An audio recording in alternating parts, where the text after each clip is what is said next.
الحمد لله وحده والصلاة والسلام على من لا نبي بعده. أعوذ بالله من الشيطان الرجيم. بسم الله الرحمن الرحيم. وما محمد إلا رسول قد خلت من قبله الرسل أفإن مات أو قتل انقلبتم على أعقابكم ومن ينقلب على عقبيه فلن يضر الله شيئا وسيجزي الله الشاكرين. محترم سامعین و ناظرین کرام، السلام علیکم ورحمۃ اللہ وبرکاتہ۔ اللہ تعالی ہم تمامی حضرات کو جہاں کہیں بھی رکھے اپنے حفظ و امان میں رکھے۔ محترم سامعین و ناظرین کرام، آج کا عنوان ہے کہ من نبیک، آپ کا نبی کون ہے، جو قبر میں سوال کیا جائے گا۔ اور آخری سوال یہ ہے 3 سوالوں میں سے، جیسا کہ میں نے بتایا، من ربک، تمہارا رب کون ہے، اور اس سے باتیں ہو چکی۔ دوسرا، ما دینک، تمہارا دین کیا ہے، اور اس پر بھی بات ہو چکی۔ آج یہ ہے من نبیک، تمہارا نبی کون ہے۔ محترم سامعین و ناظرین کرام، محمد صلی اللہ علیہ وسلم مکہ میں پیدا ہوئے۔ نام محمد بن عبداللہ بن عبد المطلب بن ہاشم ہے، اور ہاشم قریش میں سے ہے، اور قریش عرب میں سے مشہور قبیلہ ہے، اور عرب جو ہے حضرت اسماعیل بن ابراہیم علیہ السلام کے اولاد ہیں۔ مکہ میں پیدا ہوئے، 40 سال میں نبوت ملی، لوگوں کو دین اسلام پر بلایا، مجبور کر دیے گئے تو ہجرت کر کے مدینے آ گئے۔ اس درمیان 13 سال لوگوں کو دعوت و تبلیغ کیا، اور مدینہ میں آنے کے بعد دین اسلام کا بول بالا ہوا، اور 10 سال کے بعد نبی کریم صلی اللہ علیہ وسلم اس دنیا سے گزر گئے۔ یہ ہے مختصر باتیں، ٹائم کم ہے، مختصر باتیں۔ اور جب آپ کو قبر میں اللہ تعالی سوال کرے گا کہ تمہارا نبی کون ہے، تو ہم لوگ یہ سمجھیں گے کہ آسان طریقہ ہے، کتابوں میں پڑھا ہے، علماء کرام سے سنا ہے کہ کہہ دیں گے محمد صلی اللہ علیہ وسلم۔ تو میرے محترم سامعین و ناظرین کرام، حضور صلی اللہ علیہ وسلم کو آپ سے بھی زیادہ جاننے والے لوگ تھے۔ ابو جہل بھی، عتبہ بھی، شیبہ بھی، ربیعہ بھی، اور اس سے بھی زیادہ ابو لہب جو آپ کے چچا تھے، وہ بھی جانتے تھے۔ لیکن قبر میں جواب انہی لوگوں کو اللہ تعالیٰ کے طرف سے میسر ہوگا جس کو اللہ تعالیٰ ثابت قدم رکھے گا، اور ان لوگوں کو ثابت قدم رکھے گا جو اللہ پر ایمان لائے، اس کے دین پر، اسلام پر عمل کیے، اور نبی کریم صلی اللہ علیہ وسلم جو آئے، دین اسلام سکھائے، اس پر ایمان لایا اور عمل کیا، وہ لوگ صحیح جواب دے پائیں گے۔ یہ نہیں کہ ہم سے زیادہ ابو لہب جانتا تھا، ابو جہل جانتا تھا ہم لوگوں سے زیادہ۔ اب یہ سن لیجئے کہ جب نبی کریم صلی اللہ علیہ وسلم آئے اور چلے گئے، ابھی تو ہمارے درمیان نہیں ہے، تو ہم لوگوں کو کیا ہے اس کے پڑتی، کیا کریں؟ تو ہم لوگوں پر ضروری ہے کہ اس کے اوپر ایمان لائیں۔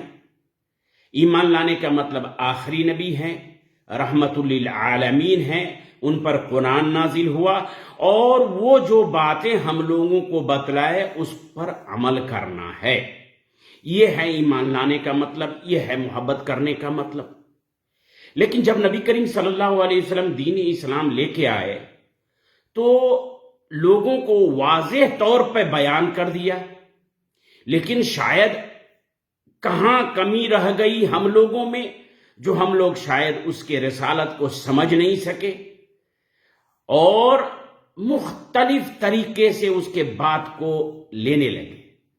کچھ لوگ تو اس کو آخری نبی نہیں کوئی تو نبی مانتا ہی نہیں ہے، کچھ لوگ آخری نبی نہیں مانتے ہیں، اور کچھ لوگ جو نبی مانتے ہیں ان سے محبت کرنے کے بجائے، اس پر ایمان لانے کے بجائے، ان کے کہے ہوئے مطابق عمل کرنے کے بجائے ظاہری باتوں میں لڑ گئے، اور جھگڑ رہے ہیں، کتابیں لکھی جا رہی ہے۔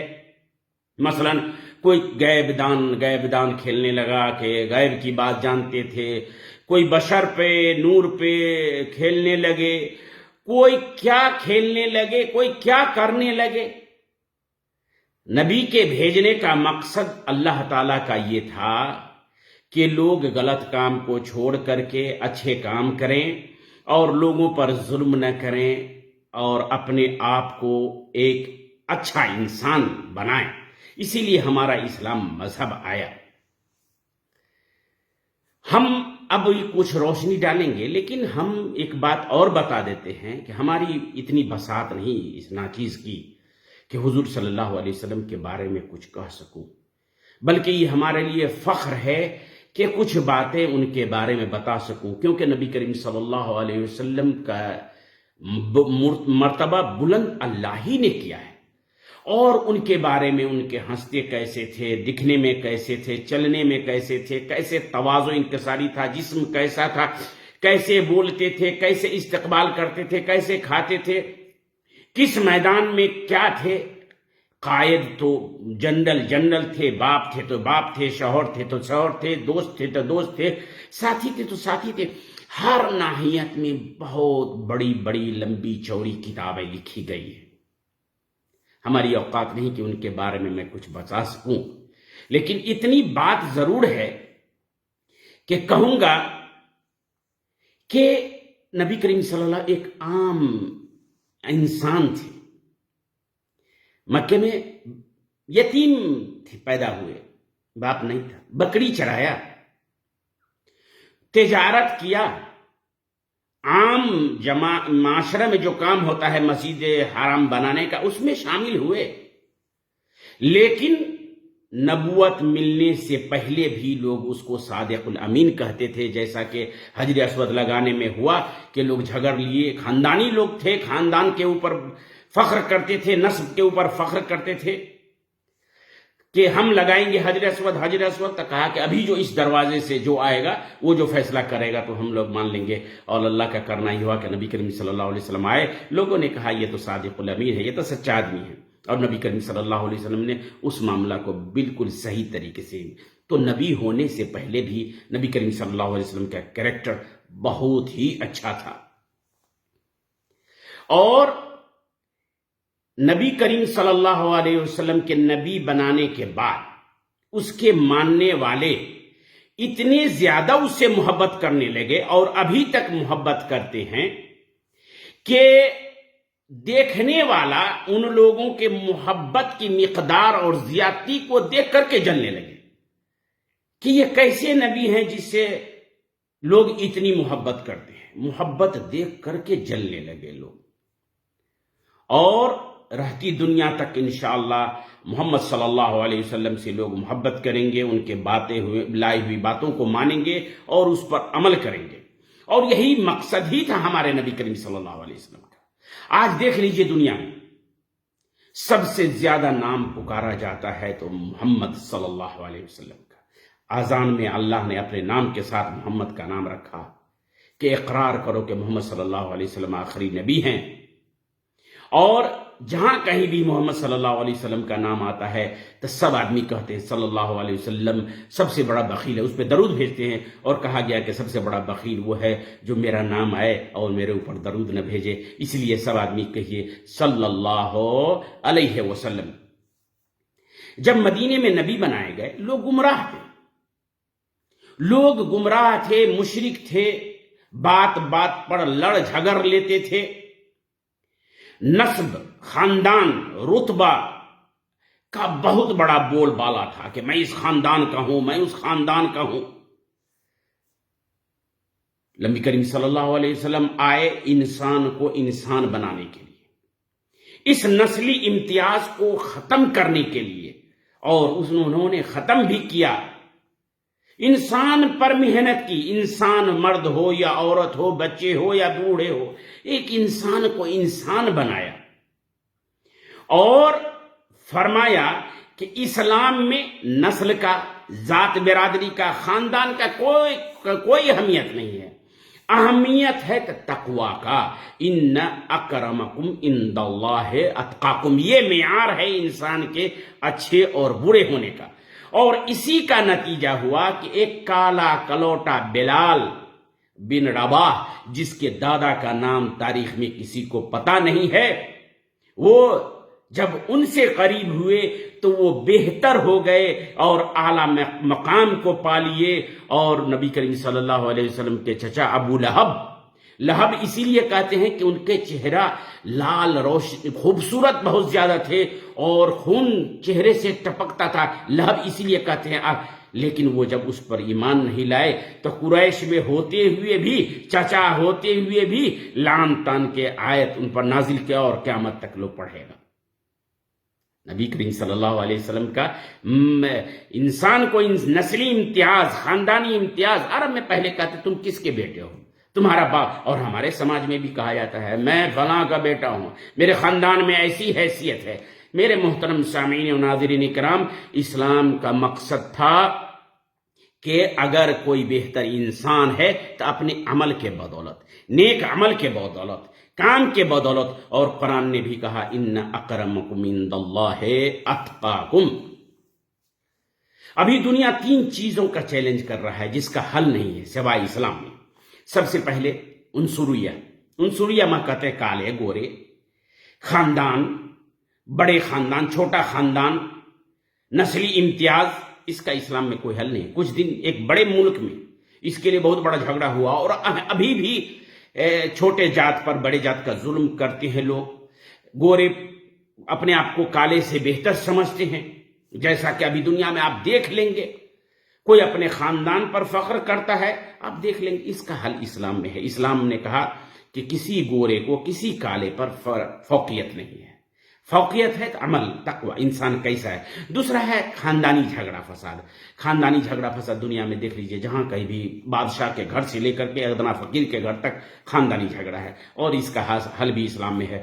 اور تیسرا جو سب سے بڑا چیلنج ہے، نشہ، مخدرات، مکسرات، مسکرات، یہ سب جتنے چیز ہیں، ان سب کا حل بھی، نشہ کا، شراب کا حل اسلام میں ہے۔ اور ایک ملک ہے انڈیا، وہاں کے ایک نتیش کمار مکھیہ منتری ہے بہار کے، انہوں نے شراب سے کیا خرابی ہے، قانون پاس کر دیا کہ شراب پینا اور بیچنا غلط ہے، قانون پاس کر، اور ہمارے اسلام میں اس کا حل ہے۔ تو یہ تینوں چیلنج جو ہے ہمارے اسلام میں اس چیلنج کا جواب موجود ہے۔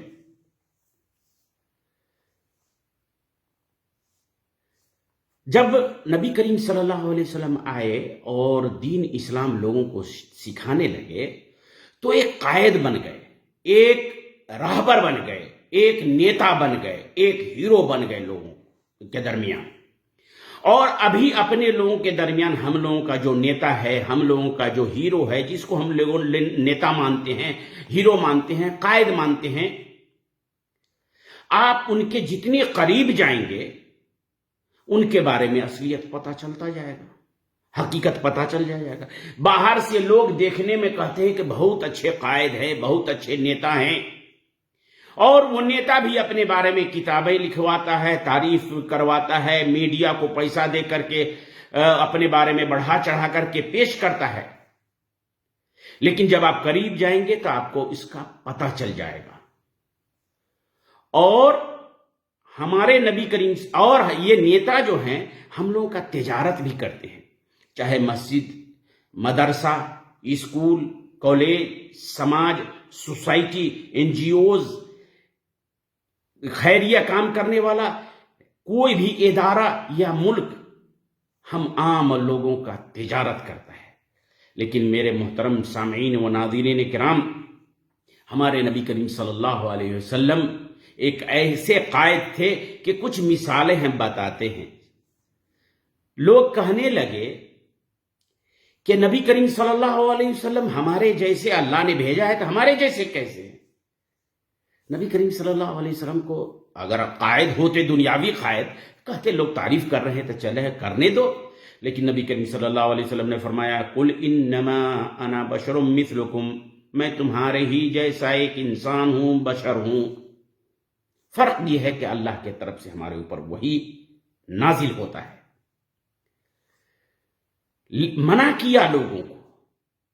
کچھ سماج میں لڑکیاں گیت گاتی تھی کہ فینا نبی یعلم الغیب، غیب کی بات جانتے ہیں، ہم میں ایک ایسے نبی ہیں جو غیب کی بات جانتے ہیں، کل کیا ہوگا، کل کیا ہونے والا سب جانتے ہیں. یہ تعریف کی بات تھی. اور ہم لوگ کی اگر تعریف کی جائے تو چپ چاپ چلو، تعریف تو ہو رہی ہے. لیکن نبی کریم صلی اللہ علیہ وسلم نے فوراً اس بات کو ٹوکا سماج میں کہ میں غیب نہیں جانتا.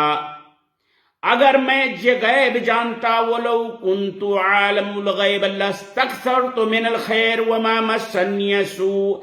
اگر میں غیب جانتا تو ہر بھلائی اپنے پاس جمع کر لیتا اور ہم کو کسی طرح کے کوئی بھی مکروہ یا خراب یا پریشانی نہیں ہوتی. جبکہ نبی کریم صلی اللہ علیہ وسلم غزوہ احد میں مار بھی لگی، دانت بھی ٹوٹا، خون بھی بہا، پریشان بھی ہوئے. جب حضور صلی اللہ علیہ وسلم کا بیٹا انتقال کر گیا ابراہیم، 2 سال میں دودھ پیتے بچے، تو لوگ آپس میں چیمی گوئیاں کرنے لگے. سورج گرہن ہو گیا. سورج گرہن تو جانتے، چیمی گوئیاں کرنے لگے کہ دیکھو یہ کتنے نبی ہیں، بڑے نبی ہیں کہ ان کے بیٹا کے انتقال کے غم میں سورج میں گرہن لگ چکا ہے. نبی کریم صلی اللہ علیہ وسلم تک یہ بات پہنچی. ہم لوگوں کے اگر بیجا تعریف کی جائے تو لوگ سمجھیں گے، پھولے نہیں سمائیں گے کہ چلو کسی انداز سے تو تعریف ہو رہی ہے. لوگوں کے درمیان رعب اور دبدبہ تو پیدا ہو رہا ہے. نبی کریم صلی اللہ علیہ وسلم نے فرمایا، لوگو چاند اور سورج یہ اللہ کے نشانیوں میں سے ایک نشانی ہے، کسی کے موت حیات پر یہ غم نہیں مناتے. فرمایا ان الشمس والقمر آیاتان من آیات اللہ لا تنکشفان من موت احد. یہ چاند اور سورج اللہ کی نشانیوں میں سے نشانی ہے، کسی کے موت پر گرہن اور سوگ نہیں مناتے. اور لوگ تذکرہ بھی کرتے تھے آپس میں صحابہ کرام کہ ہمارے نبی سب نبیوں سے بہتر ہے، ہمارے نبی سب نبی. ابھی ہوتا ہے نہیں کہ ہمارے مولانا سب مولانا سے بہتر ہے، ہمارے نیتا سب نیتا سے بہتر ہے، ہمارے قائد سب سے قائد ہے. تو لوگ تھے، انسان کہنے لگے کہ ہمارے نبی کریم صلی اللہ علیہ وسلم سب نبیوں سے بہتر ہے. اور قرآن میں بھی کہا ہے تلک الرسول قد فضلنا بعضهم علی بعض. اور جتنے بھی نبی تھے سب کسی خاص علاقے، خاص لینگویج کے لیے آتے تھے، زبان کے لیے آتے تھے. اور ہمارے نبی کریم صلی اللہ علیہ وسلم رحمت للعالمین سارے جہان کے لیے بھیجے گئے تھے اور آخری نبی تھے. پھر بھی نبی کریم صلی اللہ علیہ وسلم نے فرمایا لوگوں کو لا تفضلوا بین انبیاء اللہ، ہم کو کسی انبیاؤں پر فوقیت نہ دو. لا تفضلونی علی موسیٰ، مجھ کو موسیٰ علیہ السلام پر فوقیت نہ دو. ولا ينبغي لأحد ان يقول انا خیر من یونس بن متی، اور کسی کے لیے بہتر نہیں ہے کہ کوئی کہے کہ میں اس سے بہتر ہوں. یہ انسان بنا رہے ہیں نبی کریم صلی اللہ علیہ وسلم. سماج میں، معاشرے میں دھن دولت نہیں بنایا، چاہتے تو سب کچھ لے سکتے تھے، کیا چیز کی کمی تھی اس کے پاس، لیکن غریبوں میں رہنا پسند کیے، غریبی کی زندگی اختیار کیے اور دھن دولت کے اوپر فکر. آج کوئی نیتا بن جاتا ہے، کسی سماج میں بڑا پوسٹ ہو جاتا ہے، مدیر بن جاتا ہے، کسی مدرسے کا بھی اسکول کا پروفیسر بن جاتا ہے، انچارج بن جاتا ہے، کوئی نیتا بن جاتا ہے. دیکھیے اس کے پاس دولت کی بھرمار کہاں سے آتی ہے. اور ہمارے نبی کریم صلی اللہ علیہ وسلم مسکین اور ضعیف لوگوں کے ساتھ رہنا پسند کرتے تھے، اسی حالت میں زندگی گزار دیا جو آپ لوگ سنتے ہوں گے. کسی مجلس میں جاتے، آج کل دیکھیے مجلس میں کوئی نیتا، کوئی قائد آتا ہے تو سوچتا ہے کہ میرا استقبال اچھے طریقے سے ہو.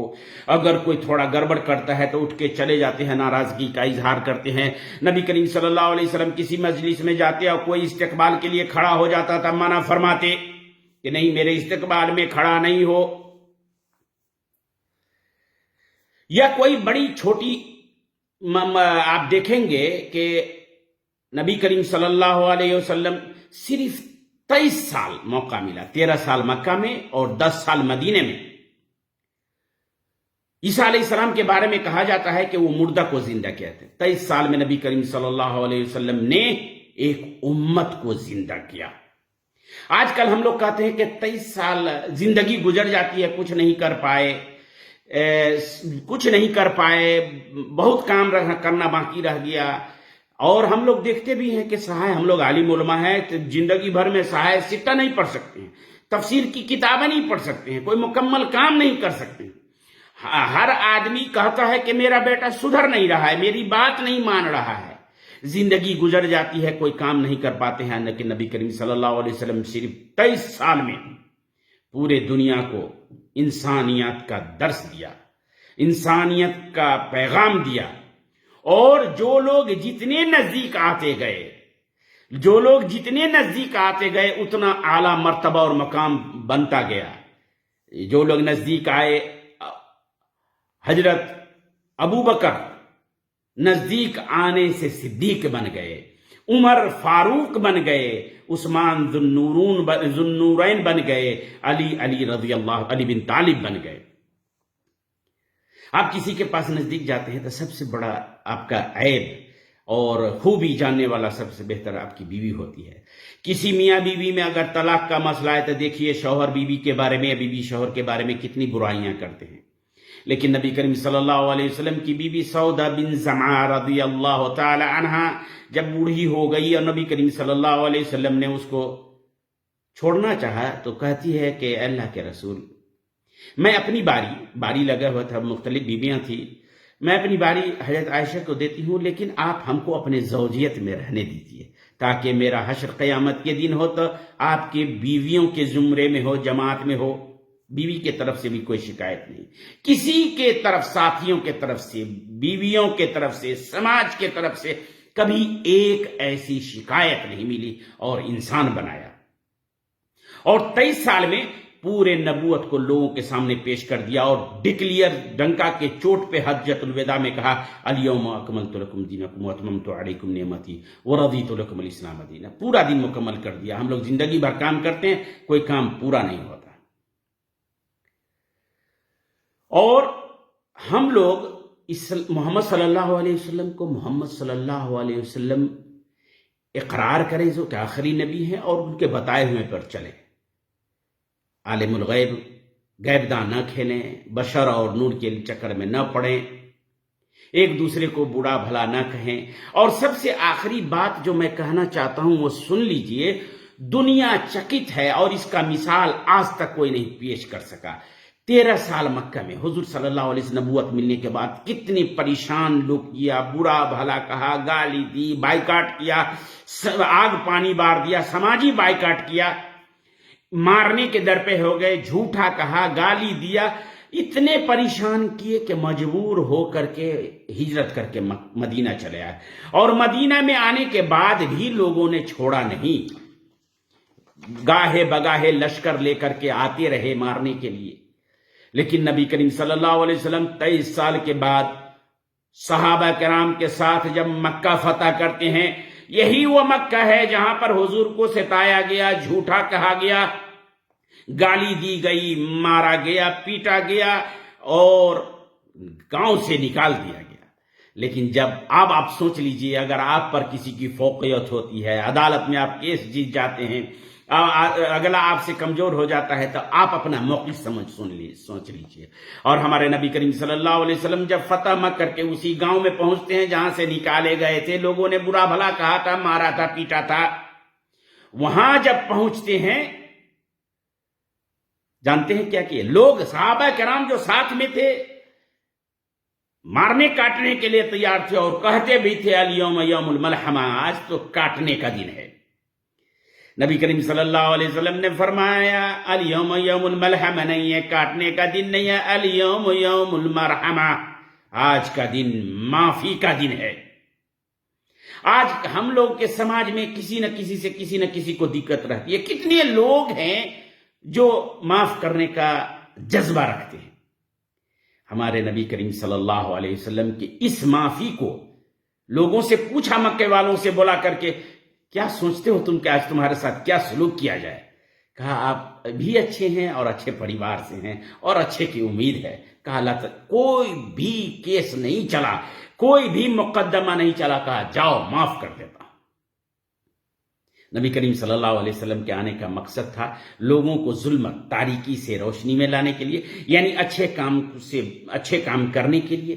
تو ہم لوگوں کے اوپر فرض ہے کہ نبی کریم صلی اللہ علیہ وسلم سے محبت کریں، اقرار کریں کہ آخری نبی ہیں، ان کے بعد کوئی نبی نہیں ہوگا، اور ان کے باتوں کو مانیں اور اس پر عمل کریں۔ اب محبت کا یہ طریقہ نہیں ہے کہ ہم بشر نور غیب غیب عالم الغیب کھیلنے لگیں، یہ طریقہ نہیں ہے۔ طریقہ ہے کہ ان کے بلائی ہوئی باتوں پر عمل کریں، ان سے محبت کریں، ان کا نام آئے تو اس پر درود بھیجیں، انہوں نے جس چیز سے منع کیا ہے اس چیز سے رک جائیں۔ لیکن میرے محترم بزرگوں اور ساتھیوں، بڑے افسوس کی بات ہے، بڑے بڑے علماء کرام تقریر کرتے ہیں اور بھی ڈالتے ہیں، ہر گاؤں میں ہر مسجد ہے جمعہ کی تقریر کرواتے ہیں، جلسہ ہوتا ہے، کتابیں لکھی جاتی ہے، پمپلیٹ چھپوائے جاتے ہیں، لیکن 1 جنوری کو کیا ہوا؟ کسی ساتھی نے ہم سے پوچھا کہ 1 جنوری منانا کیسا ہے؟ ہم نے کہا کہ دیکھو، ہم لوگ جس دین کو فالو کرتے ہیں اس دین میں محرم، صفر، ربیع الاول، ربیع الاخر یہ ہے، اور کرسچن جس دین کو فالو کرتے ہیں اس میں جنوری، فروری، مارچ، اپریل ہے، اور وہ لوگ اپنے مذہب کے مطابق 1 جنوری مناتے ہیں۔ ہم لوگ تو مسلمان ہیں، لیکن ہم لوگوں کے مسلمان ہوتے ہوئے بھی، مسلمان کا دعویٰ کرتے ہوئے بھی 1 جنوری کو سب گاؤں سے بچے باہر نکلے، جشن منایا۔ کس کی بات کروں، بچے ہی نہیں، جوان ہی نہیں، بوڑھے پرانے سب تھے، اور حد تو یہاں تک ہو گئی کہ لوگوں نے جو اپنے آپ کو مسلمان کہتے ہیں ویڈیو شیئر کیا، ڈانس کر رہے ہیں، میوزک چل رہا ہے اور ویڈیو شیئر کیا، یہ ہے مسلمان؟ اور سوچتے ہیں کہ قبر میں بڑا آسان ہے جواب دینا کہ ہمارے نبی محمد صلی اللہ علیہ وسلم ہے۔ اللہ تعالیٰ جس کے ثابت قدمی عطا فرمائے گا، جو ان کے بتائے ہوئے طریقے پر چلے گا، قبر میں وہی جواب دے گا۔ اللہ تعالیٰ سے دعا کریں، اللہ تعالیٰ یہ تینوں سوال جو قبر میں کیے جائیں گے کہ تمہارا رب کون ہے، تمہارا دین کیا ہے، تمہارا نبی کون ہے، اس جواب کو دینے میں ہم کو آسانی بتائے۔ اور یہی ہمارے لیے کافی ہے میرے محترم ساتھیوں کہ ہمارا رب اللہ ہے، اور ہمارا نبی محمد صلی اللہ علیہ وسلم ہے، اور ہمارا دین اسلام ہے، اور ہمارا جو سلام ہے، تحیت جو ہے، ویلکم جو کرتے ہیں، السلام علیکم ورحمت اللہ ہے، امن ہے، شانتی ہے، پیش ہے۔ اللہ تعالیٰ سے دعا ہے کہ اللہ تعالیٰ سب مسلمانوں کو دین اسلام کی صحیح سمجھ عطا فرمائے اور اس پر عمل کرنے کی توفیق عطا فرمائے، اور دیگر لایانی باتیں ہیں جس سے کوئی فائدہ نہیں ہے اس سے دور رکھے، اور دنیا میں جتنی مشکل اور پریشانی ہے اللہ تعالیٰ اس مشکل پریشانی کو دور کر دے، بیماروں کی شفا عطا فرما، قرض داروں کی قرض عطا فرما، اور جو لوگ گزر چکے ہیں ان لوگوں کی بخشائش فرما، اور جو لوگ آ رہے ہیں اس کو دین اسلام پر صحیح طریقے سے چلنے کی توفیق عطا فرما۔ وصلی اللہ علی نبینا محمد وعلی آلہ وصحبہ اجمعین، والسلام علیکم ورحمۃ اللہ۔